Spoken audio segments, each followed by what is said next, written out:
Hello dear friends, जय श्री श्याम। आप सभी का जॉब अलर्ट में भाटी सर के साथ स्वागत है। आज हम इस नए वीडियो में Rajasthan LDC high court vacancy 2019 से जुड़ी हुई एक बड़ी खबर लेके आए हैं।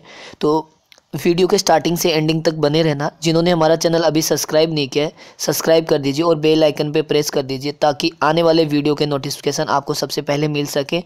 और हम इसमें बहुत कुछ आपके लिए नया लेके आ रहे होते हैं, तो उसका आपको अपडेट टाइम टू टाइम मिलता रहे स्टूडेंट्स। अब देखिए, हम वीडियो में बढ़ते हैं कि हमें क्या डिस्कस करने वाले हैं।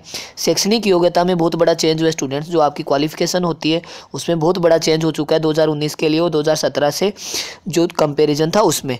और एक सिलेबस में भी बहुत बड़ा चेंज हुआ है स्टूडेंट्स। ये आपके लिए जानना बहुत ज़रूरी है और विज्ञप्ति अतिशीघ्र जारी होने वाली है। कब तक इसकी आ जाएगी, ये ऑफिशियल नोटिफिकेशन आ चुका है स्टूडेंट्स। तो वीडियो की स्टार्टिंग से एंडिंग तक बने रहना। अब देखिए स्टूडेंट्स, उससे पहले हम थोड़ी सी इंपॉर्टेंट बातों पे फोकस करते हैं कि 2017 और 2019 में बहुत चेंज आ चुका है। तो 2017 में क्या था, उसके कंपैरिजन 2019 में क्या चेंज हुआ है, ये हमें पता होना चाहिए। तो स्टूडेंट्स पहले देख लेते हैं 2017 में जो आपकी कट ऑफ थी वो क्या थी। जनरल की क्या कट ऑफ थी, वैकेंसी कितनी थी, लगभग 1700 प्लस वैकेंसी थी स्टूडेंट्स। अब आप देखिए 1742 या समथिंग ऐसा कुछ वैकेंसी थी।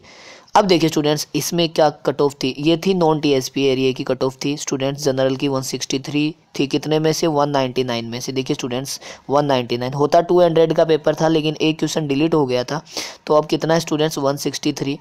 ओबीसी और ये कह सकते हैं एसबीसी एंड टीसीएल, तो इसकी 157 थी। एससी की 142 थी और एसटी की 121 थी। ये फीमेल और मेल की दोनों की क्या थी स्टूडेंट्स, इक्वल थी।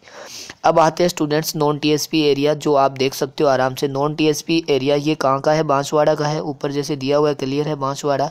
तो बांसवाड़ा की कट ऑफ डिस्कस कर लेते हैं। मेल की स्टूडेंट्स 152 थी, फीमेल की 151, वहाँ कितनी थी 163, और एससी की 131 और एसटी की 100 थी। तो यही स्टूडेंट्स यहाँ पर है। डूंगरपुर में ज़्यादा चेंज नहीं है, लगभग सेम है। आप देख सकते हो 1-2 नंबर ऊपर नीचे हुआ है। इनको आप कट ऑफ को आराम से चेक कर सकते हो, क्योंकि ये हमें अपडेट होना चाहिए, ज़रूरी है स्टूडेंट्स। इस बात का हमेशा ध्यान रखना। हमें पहले पता होना चाहिए कि पिछली बार एग्जाम में क्या हुआ था। पिछली बार पेपर बहुत ईजी आया था, इसकी वजह से कट ऑफ बहुत ज़्यादा गई थी। अब आते हैं students final cut off with typing होने के बाद क्या कट ऑफ रही थी 300 में से। स्टूडेंट्स इस बात का ध्यान देना, जैसे आपके टाइपिंग 100 नंबर की थी और पेपर 200 का था। ये स्टूडेंट्स नॉन टीएसपी एरिया की है। ध्यान देना कि यहाँ जनरल की जो कट ऑफ थी मेल की थी कितनी स्टूडेंट्स 260 कह सकते हो आप, 59.055। तो आप कह सकते हो 260। अब कितने में से स्टूडेंट्स 300 में से। आप यहाँ एक बात नोटिस करना, बहुत बड़ी बात है, ध्यान देना। देखिए आपको पेपर में 163 और आपको अगर 260 लाना है तो लगभग आप कितना लाओगे, 97 के आसपास नंबर लाओगे, तभी जाके आपका क्या बनेगा 260 बनेगा स्टूडेंट्स। ये 260 बनेगा। कहने का मतलब 100 में से जिस स्टूडेंट्स ने अगर टाइपिंग में 97 नहीं लाए तो उसका पेपर क्लियर होना इम्पॉसिबल सा था। क्यों? क्योंकि जिस स्टूडेंट्स के 163 है, कहने का मतलब आपके पेपर में 163 से काम नहीं बनने वाला था। अगर आपके 180 के आसपास हो तब जाके टाइपिंग में आपके 80 नंबर आए, तब जाके आपके 260 नंबर बनते। बहुत बड़ी बात थी। यहाँ कट ऑफ बहुत ज़्यादा गई थी क्योंकि पेपर बहुत ईजी था, उसकी वजह से कट ऑफ ज़्यादा चली गई। ये फीमेल की थी 257.495। ये आप पीएच की भी देख सकते हो, जनरल की अच्छी खासी कट ऑफ थी। अब आते हैं ओबीसी की, देख सकते हो स्टूडेंट्स 255 थी। 5 नंबर का गेम मान सकते हो आप, 4 या 5 के अराउंड। फीमेल की 255 और पीएच की आप कह सकते हो दिव्यांग जिसको 244। एससी की स्टूडेंट्स, एससी की भी काफ़ी कट ऑफ थी, 241 थी और एसटी की 222 222 कह सकते हो आप। तो आप आराम से इन चीज़ों पर गौर करना कि कट ऑफ क्या गई थी, हमें किस स्ट्रेटजी से प्रिपरेशन करनी है, आगे वाले एग्जाम में हमारे साथ क्या हो सकता है। ये स्टूडेंट्स आप देख सकते हो नॉन टीएसपी एरिया की है। ये अपन इस पे ज़्यादा डिस्कस करने वाले नहीं है, लेकिन फिर भी आप चेक कर लेना। मेल फीमेल और एससी एसटी कैटेगरी वाइज है सब कुछ, आराम से आप देख लेना। ये भी बांसवाड़ा टीएसपी एरिया की है, इसको भी आप आराम से चेक कर लेना। हाँ स्टूडेंट्स, स्क्रीनशॉट ले सकते हो आप, ध्यान देना। एक बात आप ध्यान रखना, चैनल को सब्सक्राइब लाइक और शेयर करना बिल्कुल भी मत भूलना। उसके बाद स्टूडेंट्स ये सिरोही एरिया की नॉन टीएसपी है और ये प्रतापगढ़ की नॉन टीएसपी है। ये कट ऑफ थी जनरल, और जो भी इसमें जनरल की एससी एसटी अनरिजर्व्ड जो भी कट ऑफ है मेल फीमेल की, आपको अलग से मैंने आपको क्लियर कर दिया। अब हम आते हैं मेन इंपॉर्टेंट कि सर 2019 में क्या चेंज हुआ है, उस पर बने रहिए स्टूडेंट्स। देखिए स्टूडेंट्स, अभी जो ऑफिशियल नोटिफिकेशन आया government of Rajasthan department of person personal. देखिए स्टूडेंट्स, इसमें क्या आया है कि 28 को ये अपडेट हुआ है, 28 जनवरी को अपडेट हो चुका है। इसमें क्या बड़े बड़े चेंज हुए, आप आराम से नोटिफिकेशन देखना, हम इंपॉर्टेंट बातों पे डिस्कस करेंगे।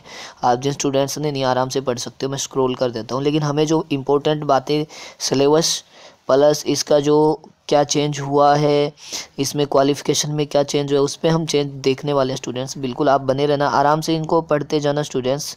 इसमें जो मेन इंपॉर्टेंट बात है मैं वहाँ आपको लेके चलता हूँ कि इसमें हमको क्या देखना है और क्या इसमें चेंज हुआ है। स्टूडेंट्स बिल्कुल बने रहिए इसके साथ। देखिए स्टूडेंट्स, ये सब कुछ इसमें दिया हुआ है, मेन जो आपके काम की है वो मैं वहाँ के आपको लेके चलता हूँ। स्टूडेंट्स ध्यान देना, यहाँ अमेंडमेंट ऑफ शेड्यूल देखिए स्टूडेंट्स दिया हुआ है, आपको यहाँ देना। Schedule first for clerk, second syllabus for competitive exam, see rule 16 number rule में देखिए ये कौन सा है, सेकंड ग्रेड जो हमारा क्लर्क होता है, जैसे एलडीसी सेकंड ग्रेड था वैसे हाई कोर्ट का जो क्लर्क है उसमें क्या सिलेबस में चेंज हुआ है, एग्जामिनेशन में बहुत बड़ा चेंज हुआ है स्टूडेंट्स। ये इंपॉर्टेंट है हमारे लिए। पहले हमारे स्टूडेंट्स क्या आता था एग्जाम में, ध्यान दीजिए पहले हमारे केवल एक तो आता था स्टूडेंट्स हिंदी पार्ट आता था कितने 100 मार्क्स का, और एक इंग्लिश आता था 100 मार्क्स के, 200 क्वेश्चन आते थे 200 नंबर में। लेकिन अभी जो बड़ा चेंज हुआ है वो क्या स्टूडेंट्स, आप साफ देख पा रहे हो, जनरल नॉलेज ऐड हो चुका है। 100 मार्क्स का जनरल नॉलेज भी आएगा, तो पेपर 300 नंबर का होगा। क्वेश्चन की संख्या हो सकते हैं 50-50-50 कर दे, 60-60-60 कर दे, ये भी बड़ा चेंज देखने को मिलेगा, क्योंकि पेपर कितने का होता है, 3 ओवर का होता है, तो क्वेश्चन की संख्या 60-60-60 के चांसेज है। और इसमें क्या होगा स्टूडेंट्स, नंबर्स ऑफ क्वेश्चन तो 180 हो जाएंगे, लेकिन मार्क्स कितने का हो गया, 300 का हो गया। ये बड़ा पार्ट जनरल नॉलेज का बड़ा पार्ट जुड़ा है जो आज तक एलडीसी में नहीं था स्टूडेंट्स, इस बात का आप ध्यान देना। अब हम आते हैं क्वालिफिकेशन पे।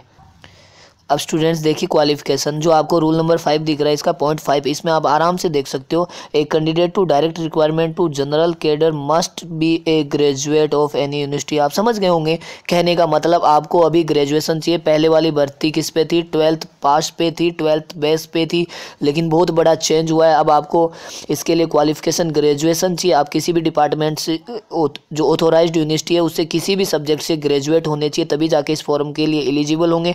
और एक बड़ी बात और साथ ही एक बड़ा चेंज भी हुआ है फ्रेंड्स, ध्यान देना, तो reservation of vacancies of women candidate shall be 30% category wise in the direct requirement, out of which 1/3 shall be widows and divorced women candidate in the ratio of 80-20 is the event of non ability of eligible and देखिए students, इसका मतलब मैं समझा देता हूँ आपको दिया हुआ है, आप आराम से इसको देख सकते हो। इसका मतलब ये है 30% रिजर्व है महिलाओं के लिए, और महिलाओं में भी क्या है स्टूडेंट्स, अलग अलग दिया हुआ है, एक तो विडो और एक डिवोर्स्ड। आप समझ गए होंगे, डिवोर्स्ड वाली और विडो वाली महिलाओं के लिए भी कितना है, 80 और 20% का रेशियो है। तो आप इस बात का ध्यान देना, जो वैकेंसी है उसमें से 30% महिलाओं के लिए रिजर्व्ड होगी। ये 3 बड़े चेंज हुए, फिर से आप ध्यान दे लेना। अब की बार जीके, इंग्लिश और हिंदी के साथ जीएस पार्ट भी इंक्लूड हो गया है, जीएस पार्ट के 100 मार्क्स का ऐड हो गया है, तो बहुत बड़ा चेंज है ये। साथ में 12th वालों को हटा के ग्रेजुएशन बेस कर दिया। इसका मतलब ये है 12th वाले अब की बार इसको फॉर्म को फिल नहीं कर सकते, ग्रेजुएशन बेस्ड पे भरा जाएगा, प्लस में 30% महिलाओं के लिए रिजर्व्ड है। तो आप वैकेंसी का वेट मत कीजिए, आपके मन में जो क्वेश्चन पुट हो रहा होगा कि कब तक इसकी वैकेंसी आ जाएगी, कब तक इसका फॉर्म फिल होना शुरू हो जाएगा, तो फ्रेंड्स ध्यान दीजिए, अभी इलेक्शन है, हो सकता है आचार संहिता से पहले आ जाए या हो सकता है इलेक्शन के जस्ट बाद आ जाए, लेकिन हमें वेट नहीं करना है। क्योंकि देखिए गवर्नमेंट ने क्या है, या इस बोर्ड ने, हाई कोर्ट बोर्ड ने बड़ा चेंज कर दिया है। इसका मतलब ये है कि उन्हें रिक्वायरमेंट इसकी है, वैकेंसी निकालने वाले हैं, अदरवाइज़ ये इसमें चेंज नहीं कर रहे होते सिलेबस में। मतलब सिलेबस में चेंज होने का मतलब ही ये है कि वैकेंसी बहुत जल्द आने वाली है। तो आप अभी प्रिपरेशन में लग जाइए, अभी प्रिपरेशन में जुड़ जाइए। आप जीएस पार्ट को भी पढ़िए, इंग्लिश और हिंदी को भी पढ़ना शुरू कर दीजिए, ताकि आने वाले एग्जाम में आपका सिलेक्शन बहुत श्योर हो सके, श्योरिटी के साथ सिलेक्शन ले सको। लास्ट बार कट ऑफ में बहुत बड़ा चेंज था, बहुत ज़्यादा कट ऑफ थी, उसकी वजह से अच्छे मार्क्स आने के बाद भी आपका फाइनल सिलेक्शन नहीं हुआ, तो क्या सेंस निकलता है पढ़ने का। तो फ्रेंड्स जल्दी से जुट जाइए अभी प्रिपरेशन में, और हमारे साथ बने रहिए, ताकि आने वाले वीडियो के नोटिफिकेशन आपको समय समय पर मिलते रहे। तो जिन्होंने हमारा चैनल सब्सक्राइब नहीं किया है सब्सक्राइब कर दीजिए और बेल आइकन पे प्रेस कर दीजिए ताकि आने वाले वीडियो के नोटिफिकेशन मिल सके समय समय पर। फ्रेंड्स, एक मेन इंपॉर्टेंट बात, अब मैंने नोटिस किया है कि आप सभी को हमारे वीडियो अच्छे भी लगते हैं, देखते भी हो, लाइक भी करते हो, शेयर भी करते हो, लेकिन आप सब्सक्राइब नहीं करते, तो उससे आपको ही थोड़ा सा लॉस होता है फ्रेंड्स। की जो भी कोई इंपॉर्टेंट न्यूज़ आई तो आपको टाइम पे नहीं मिल पाती है, फर्स्टली आपको नहीं मिल पाती है, तो उस बात का आप ध्यान रखिए, चैनल को सब्सक्राइब कर दीजिए। और हमारे आपके लिए यहाँ पर हमने एक जीके की क्विज भी लेके आए हैं जीएस पार्ट में, जिसमें पर डे 5 क्वेश्चन होते हैं। उन 5 क्वेश्चनों को आप जवाब दीजिए, ऑप्शनल होते हैं, तो वो हमारे आप चैनल के कम्युनिटी टैब में जाके देख सकते हो। पर डे 5 क्वेश्चन रहेंगे, उनके जवाब दीजिए, फिर हमारी तरफ से उनके करेक्ट आंसर भी दे दिए जाएंगे। तो फ्रेंड्स, आज के लिए थैंक्स। जय Shri Shyam. Enjoy your life.